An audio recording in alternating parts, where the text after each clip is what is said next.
Both sides of federal politics are promising tax cuts to cushion the rising cost of living. Julia Gillard's will come with a carbon tax, Tony Abbott's without. The opposition leader's promise is designed to counter fears he'd scrap the government's carbon compensation package. But the Prime Minister says Mr Abbott's tax cuts aren't real until he can say how he'll pay for them. Susan McDonald reports now from Canberra.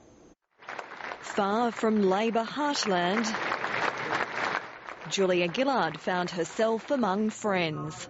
It's good to be here with you. She set out to woo the West, a state hostile since the mining tax. I respect the voice of Western Australia and I have been listening to it.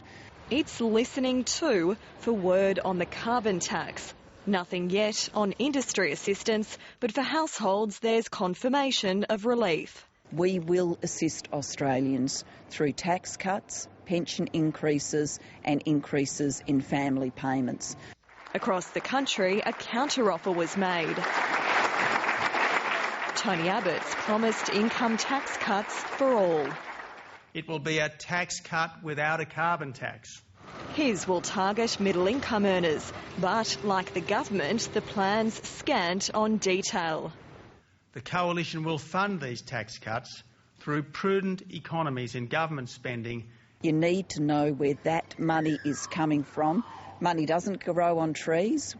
So voters will have a choice to keep their new carbon tax with tax cuts to soften it, or Tony Abbott's old-fashioned tax cuts alone. What he's offering seems simple enough, but must withstand 2 years of scrutiny about how he'd pay for it. The Liberals have laid to rest another contest. Incumbent Alan Stockdale beat former Howard Government Minister Peter Reith for the party presidency by the narrowest of margins. We have to ensure that we remain united. We have winning momentum. Let us go forward to the great political victory that our country so desperately needs. Let the continuous campaign roll on. Susan McDonald, ABC News, Canberra.